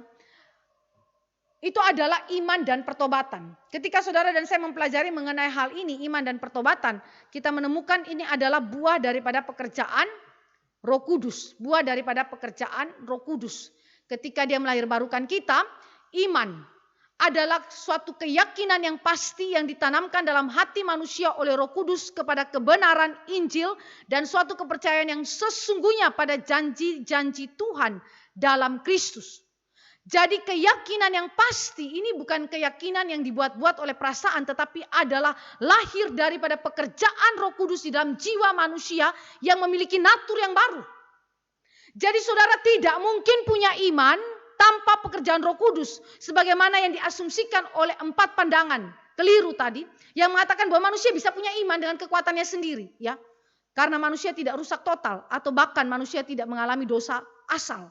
Saudara yang dikasih oleh Tuhan Yesus Kristus, perhatikan bahwa kemampuan manusia, iman, itu adalah suatu keyakinan. Tetapi keyakinan mengasumsikan adanya kemampuan, kapasitas manusia untuk kemudian memilih Kristus, ya, memilih Kristus, mendengar Injil itu di dalam kepercayaan yang sesungguh-sungguhnya, kepercayaan yang menyelamatkan. Ya. Jadi itu berarti tidak semua orang yang mendengarkan firman itu memiliki pendengaran yang menyelamatkan.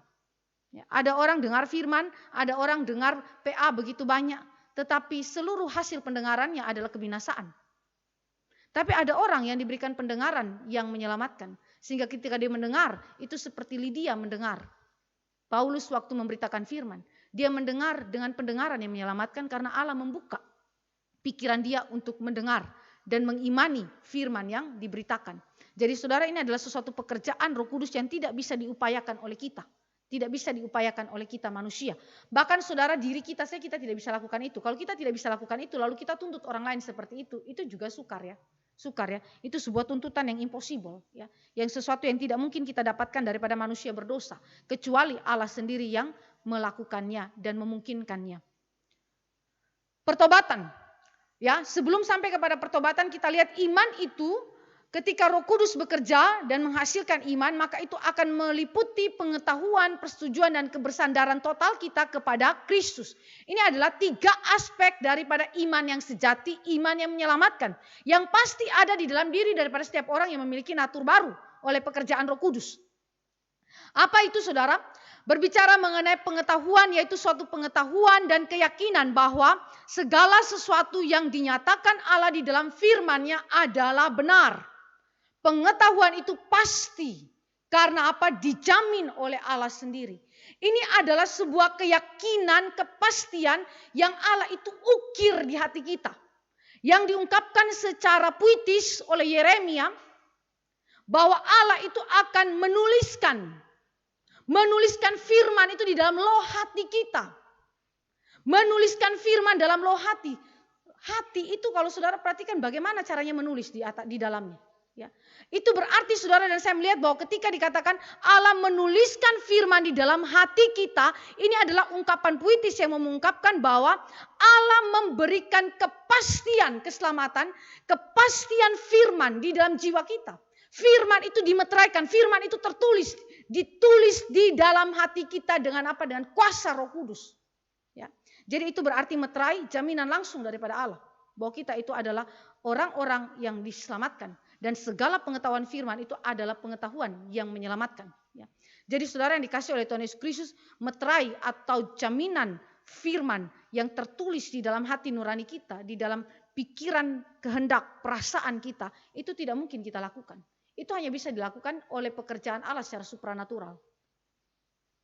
Dan setelah Allah memberikan keyakinan pasti, ya, Allah menulis firman itu di dalam hati kita, di dalam loh hati kita, maka aspek kedua adalah persetujuan.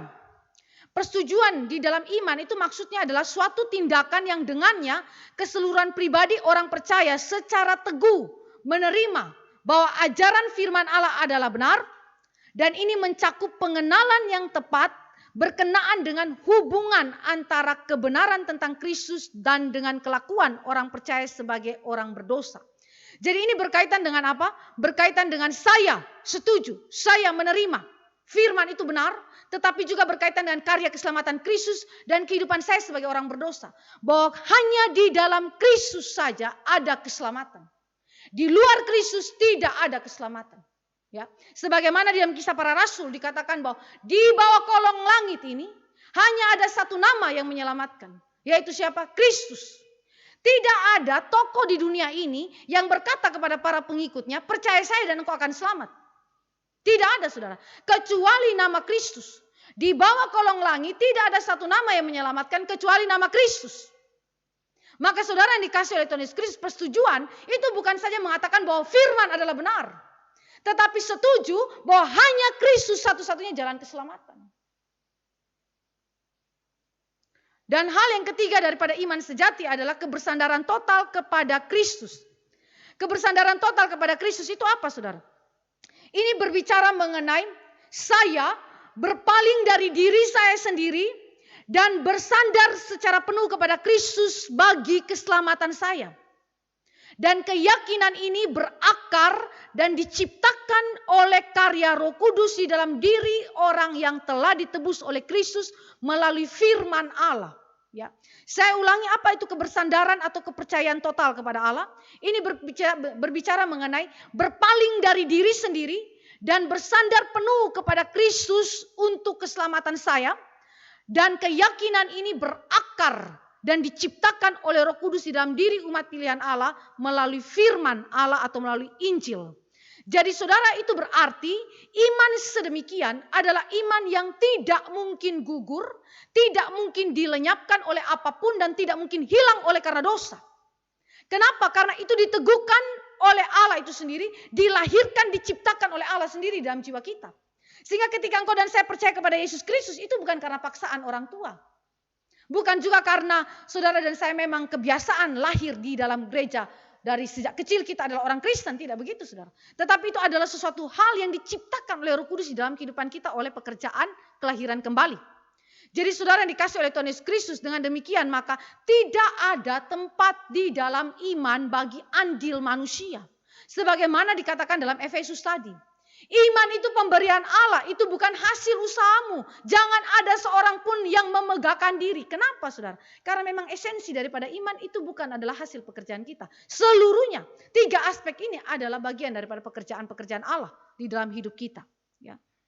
Jadi itu berarti saudara, jika saudara punya iman, sadarilah bahwa iman itu datang daripada Allah. Bukan karena saudara yang menghasilkannya. Kedua, pertobatan. Iman tidak mungkin tanpa pertobatan. Pertobatan adalah buah pertama dari iman. Dari mana saudara terkonfirmasi bahwa saudara punya iman sejati? Pasti ada dosa yang saudara tinggalkan. Harus ada buah pertama ini. Kemudian nanti diikuti oleh buah-buah selanjutnya di dalam pertobatan-pertobatan selanjutnya. Tetapi saudara harus ingat bahwa harus ada buah pertobatan dari iman sejati. Iman tanpa pertobatan itu adalah hal yang omong kosong. Nah, apa itu pertobatan? Pertobatan berbicara mengenai tindakan yang secara sadar dilakukan oleh seorang yang telah diregenerasikan untuk berbalik dari dosa kepada Allah di dalam suatu perubahan kehidupan sepenuhnya. Yang dinyatakan di dalam bentuk suatu cara berpikir, merasa, dan berkehendak yang baru. Jadi itu berarti saudara, pekerjaan Allah mengubahkan manusia bukan saja memberikan kepada dia natur baru, hidup baru, tetapi memberikan kepada dia kapasitas yang baru dalam arti kecondongan, kemampuan yang baru, kemauan yang baru. Termasuk di dalam arti dia diberikan kesadaran untuk berbalik daripada dosa-dosanya sepenuhnya. Dalam cara berpikir, merasa, berkehendak yang baru. Saudara bayangkan kalau orang Kristen bilang dia percaya Yesus Kristus, tapi masih terus hidup berkubang dalam dosa. Terus berkubang dalam dosa. Apakah cara berpikir dia dibuat baru oleh Tuhan? Apakah cara merasa dan cara berkehendak dia yang menghasilkan tindakan-tindakan aktual itu diperbaharui oleh Tuhan? Itu dipertanyakan bukan? Kenapa? Bagaimana mungkin engkau beriman kepada Tuhan sambil berkubang dalam dosa? Itu impossible saudara. Jadi semua orang Kristen yang mengatakan bahwa dirinya adalah percaya kepada Kristus tapi berkubang dalam dosa yang sama terus menerus harus bertobat. Karena jangan-jangan dia tidak memiliki iman sejati. Jadi sekali lagi anugerah Allah yang bekerja di dalam kebebasan manusia, dalam kehendak bebas manusia yang telah diperbarui melalui natur yang baru, tidak mungkin tidak ada pertobatan. Tidak mungkin tidak ada pertobatan.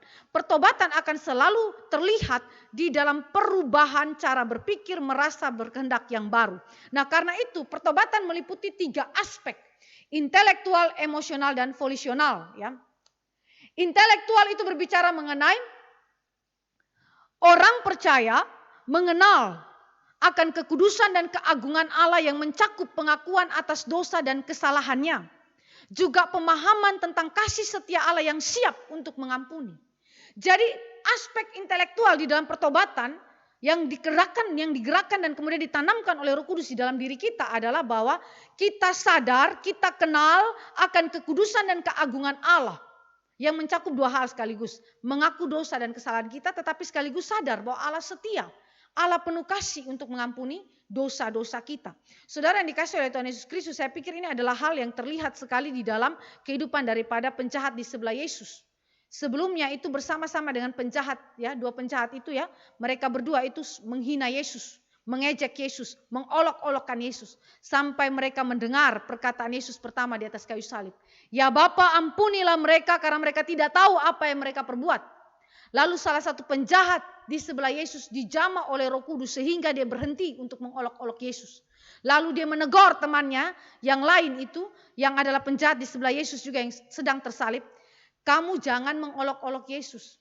Yesus itu orang benar. Kalau kita memang layak dihukum karena memang kita bersalah. Apakah engkau tidak takut kepada Allah juga? Ya, dia menegur rekannya. Kenapa perubahan itu terjadi saudara? Berhenti mengolok-olok Yesus, lalu membela Yesus dan menegur rekannya yang mengolok-olok Yesus. Itu adalah perubahan yang menunjukkan bahwa Allah sedang bekerja di dalam diri orang bersangkutan. Melalui apa? Melalui pekerjaan internal Roh Kudus dan firman yang diucapkan oleh Kristus di dalam perkataan salib pertama. mengubah intelektual, mengakui kita ini memang layak dihukum karena memang kita bersalah, tapi dia tidak. Dia orang benar. Ya. Dan apakah engkau tidak takut juga kepada Allah? Berarti ini berbicara mengenai apa? Dia sadar akan penghakiman Allah. Sadar akan penghakiman Allah terhadap dosa-dosanya. Tetapi di sisi yang lain penjahat itu melihat kepada Kristus dan berkata, ingatlah akan aku jika engkau datang sebagai raja. Lalu Yesus berkata, sesungguhnya hari ini juga engkau akan ada bersama-sama dan aku dalam Firdaus. Saudara perhatikan, dia sadar dirinya berdosa, dia berhenti buat dosa, dan dia tahu akan penghakiman Allah terhadap dosa.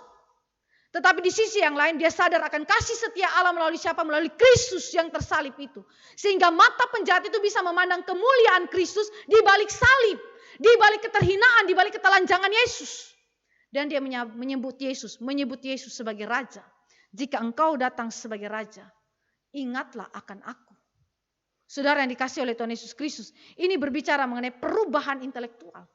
Dia bukan saya sekedar sadar keagungan Allah, kemuliaan Allah, sadar diri berdosa, tapi juga sadar Allah penuh kasih setia, rahmatnya begitu besar sehingga siap kapanpun mengampuni dosa-dosa kita. Saudara yang dikasih oleh Tuhan Yesus Kristus, pertobatan tidak pernah lepas daripada kesadaran kekudusan Allah dan kesadaran akan kasih setia Allah yang besar bagi manusia yang berdosa. Aspek emosional ini berbicara mengenai dua hal. Duka cita atau penyesalan yang sungguh-sungguh dari dalam hati atas dosa yang sudah dilakukan. Orang yang bertobat tidak mungkin tidak berduka atas dosanya. Orang yang bertobat tidak mungkin tidak menangisi dosa-dosanya. Saudara bahkan melihat diri kita itu begitu jijik. Ketika kita mulai melihat, menghitung dan kemudian mengkaji dosa kita tiap hari. Oh Tuhan, betapa saya begitu jijik di hadapan Tuhan. Saya tidak layak di hadapan Tuhan. Maka aspek emosional selalu meliputi duka cita. Penyesalan yang begitu dalam dari hati yang menyadari akan kekudusan Allah, keagungan Allah dan kemurahan Allah yang mengasihi dan mengampuni dosa-dosa kita. Kita sadar akan hal itu dan kita menyesal. Sungguh-sungguh menyesal. Saya sudah berdosa kepada Tuhan. Saudara yang dikasih oleh Tuhan Yesus Kristus, bukankah ini yang kemudian ditangisi oleh Petrus ketika Yesus datang dan kemudian memanggil Petrus kembali ke dalam pelayanan. Simon anak Yunus, apakah engkau mengasihi aku? Simon anak Yunus, apakah engkau mengasihi aku? Simon anak Yunus, apakah engkau mengasihi aku? 3 kali Yesus tanya hal yang sama. Itu saudara pertanyaan yang begitu dalam. Kasih kepada Allah tidak bisa membuat saudara itu kemudian kompromi dengan dosa. Kasih kepada Allah akan membuat saudara sadar dirimu berdosa. Sadar saya tidak sanggup Tuhan untuk kemudian memulihkan hati saya, memulihkan jiwa saya. Saya sudah begitu kotor Tuhan.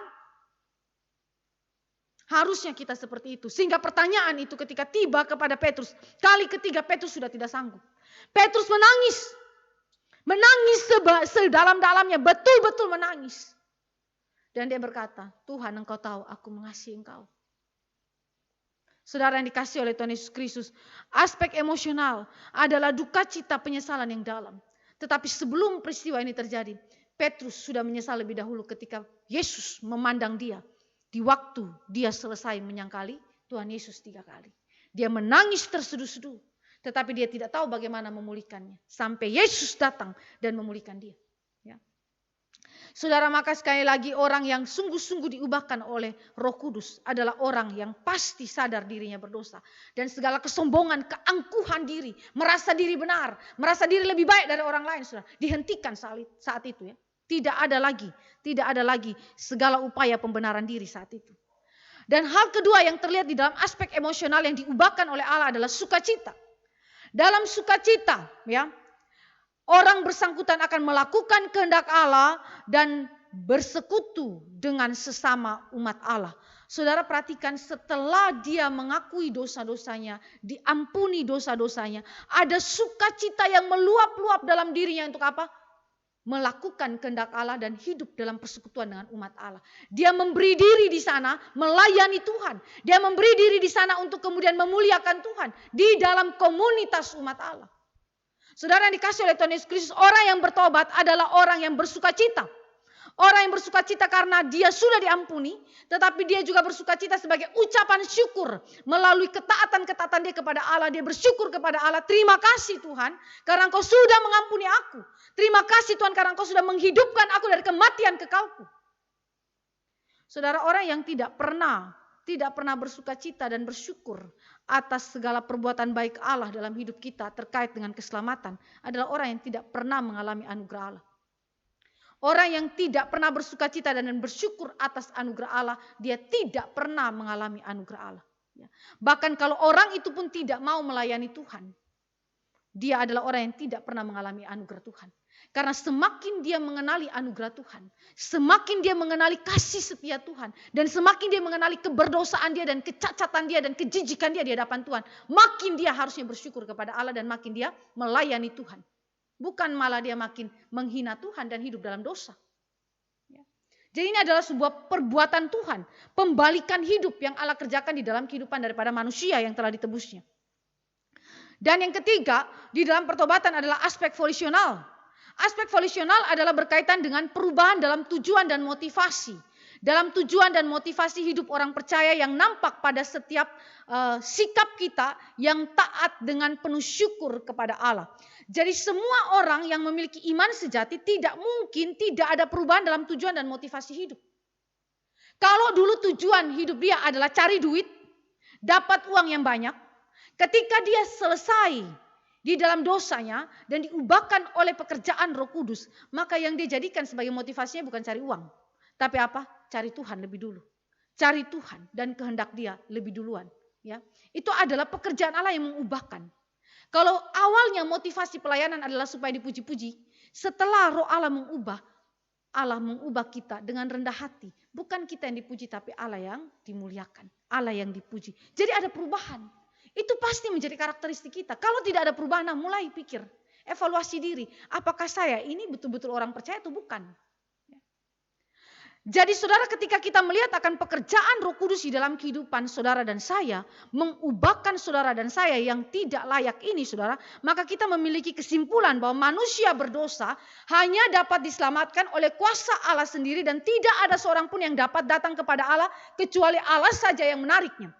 Yohanes 6 ayat 44 kita baca teks ini untuk memberikan kepada kita keyakinan bahwa memang hanya pekerjaan Allah saja yang membuat engkau dan saya diselamatkan.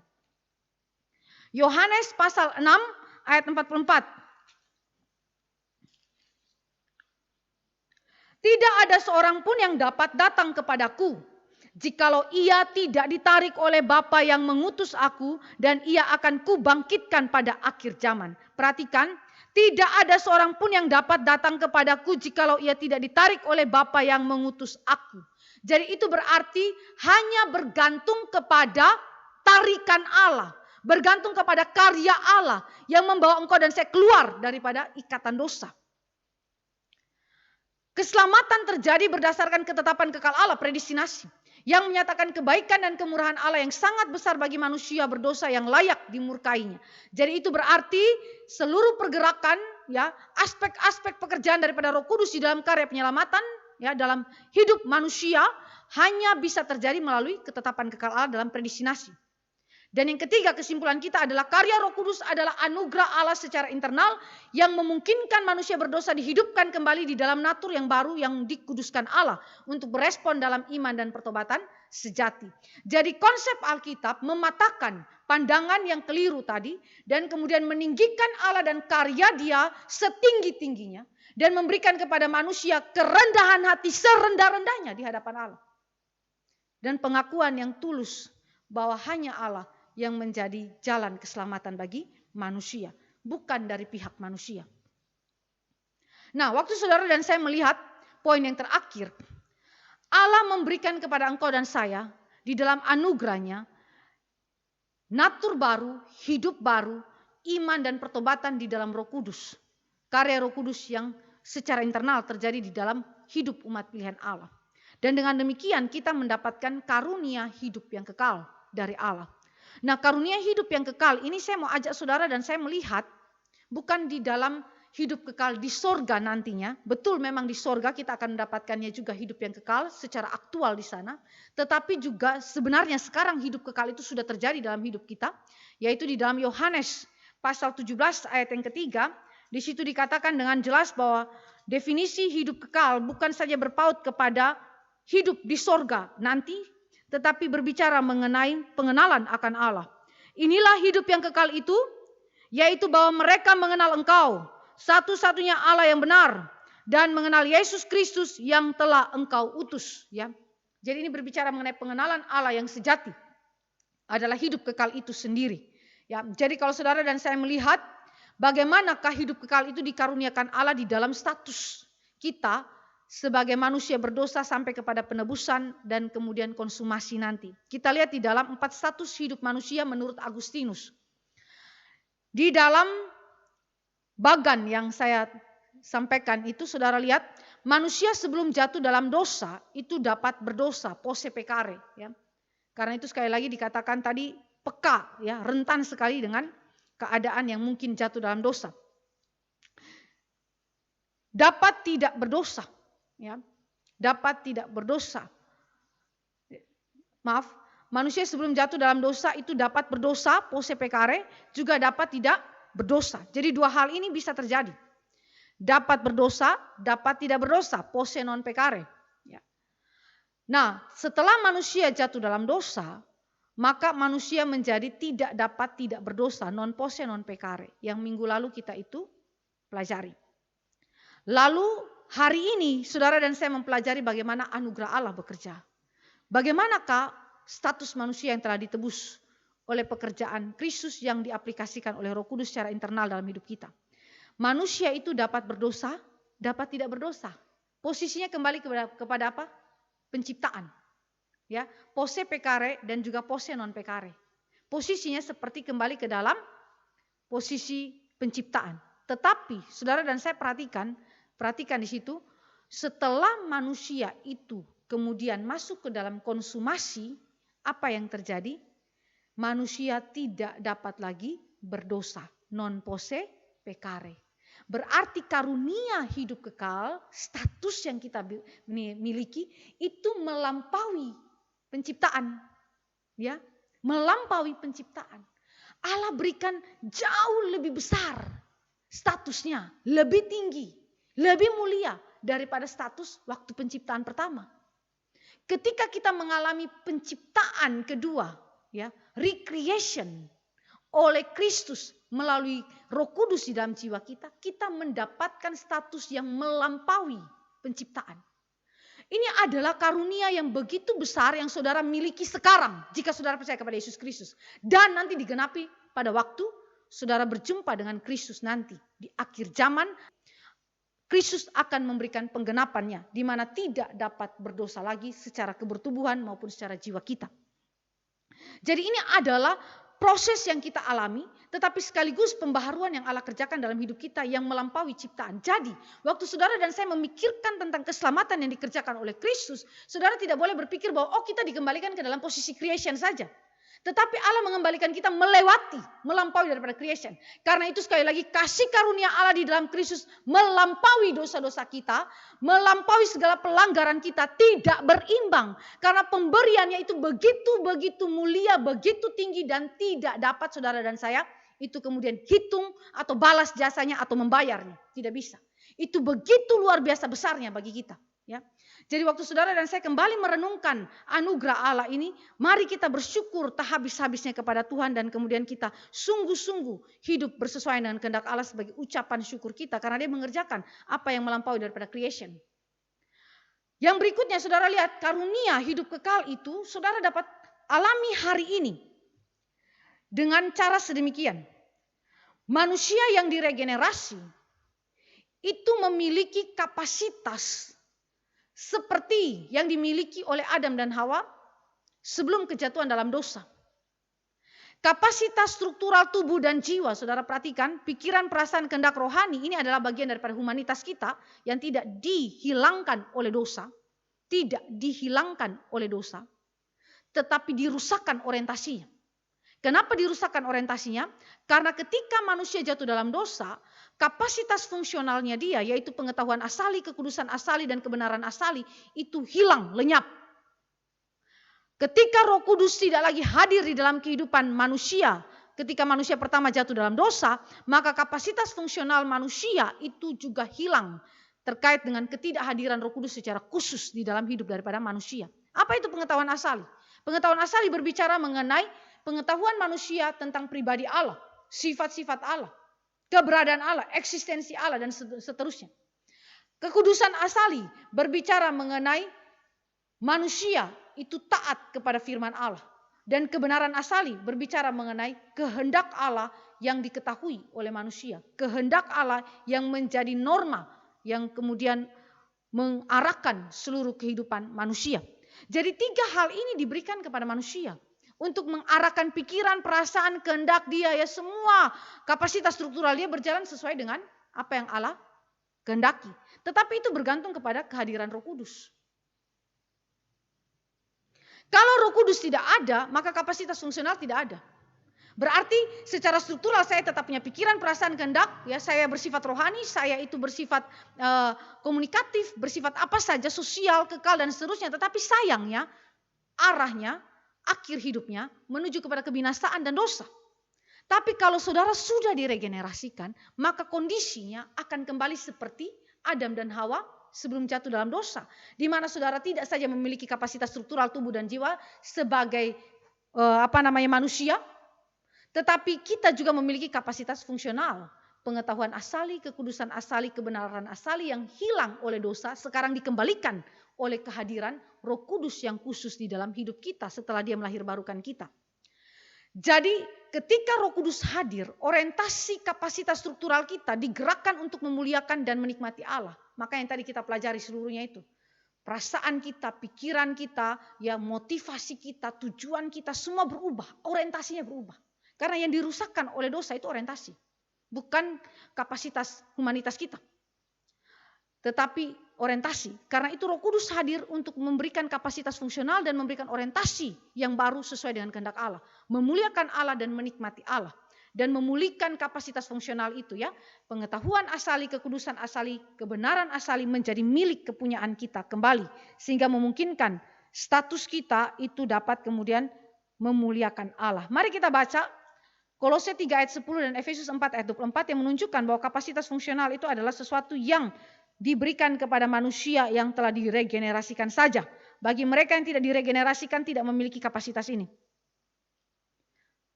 Kolose 3 ayat yang ke-10. Dan telah mengenakan manusia baru yang terus-menerus diperbaharui untuk memperoleh pengetahuan yang benar menurut gambar kaliknya. Pengetahuan yang benar itu di dalam bahasa aslinya mengacu kepada pengetahuan asali. Asali atau pengetahuan yang benar.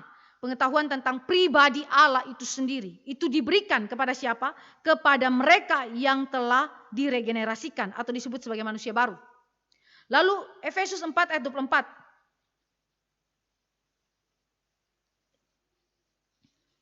Efesus pasal 4 ayat yang ke-24.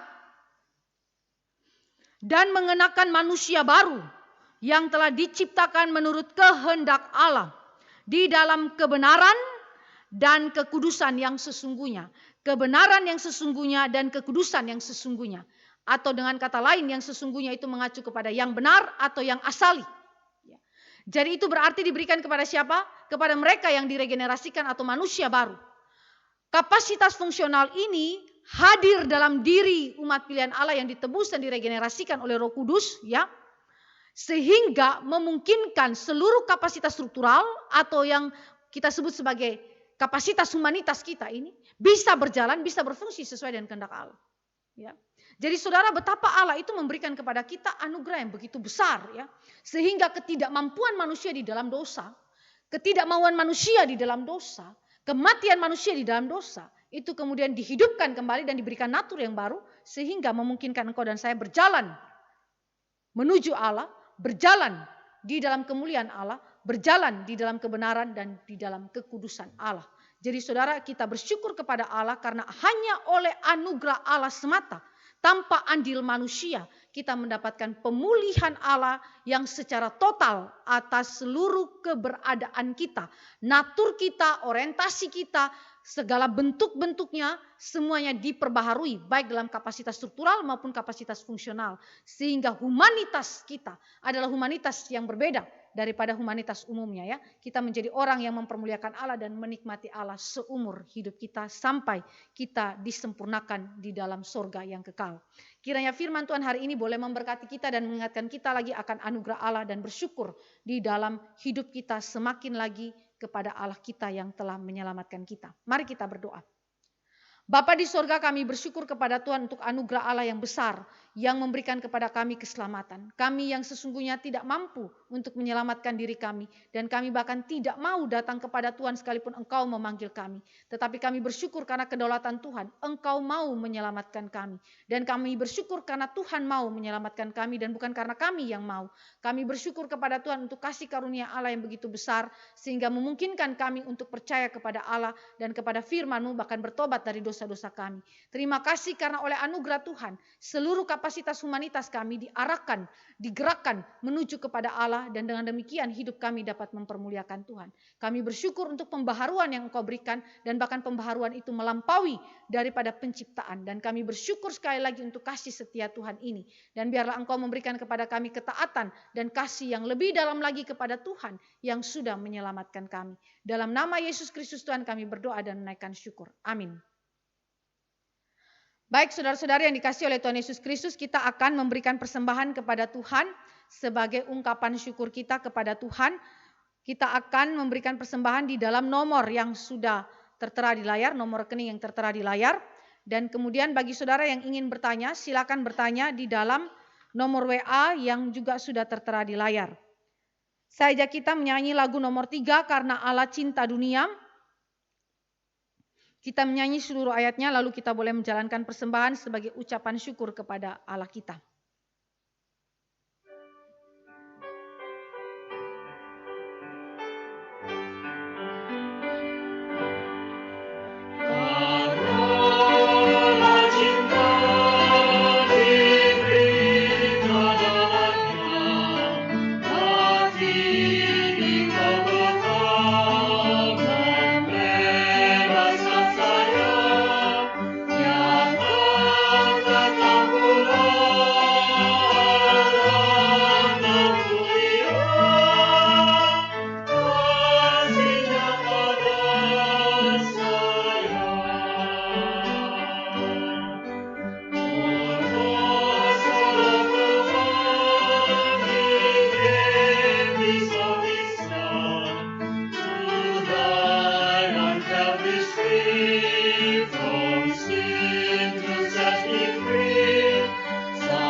Baik, silakan saudara kalau ada pertanyaan bisa disampaikan. Minggu depan saya akan jawab pertanyaan jika saudara ingin bertanya. Maka saya ajak kita semua bangkit berdiri. Pada siang ini kita akan mengakhiri seluruh ibadah kita pada hari ini.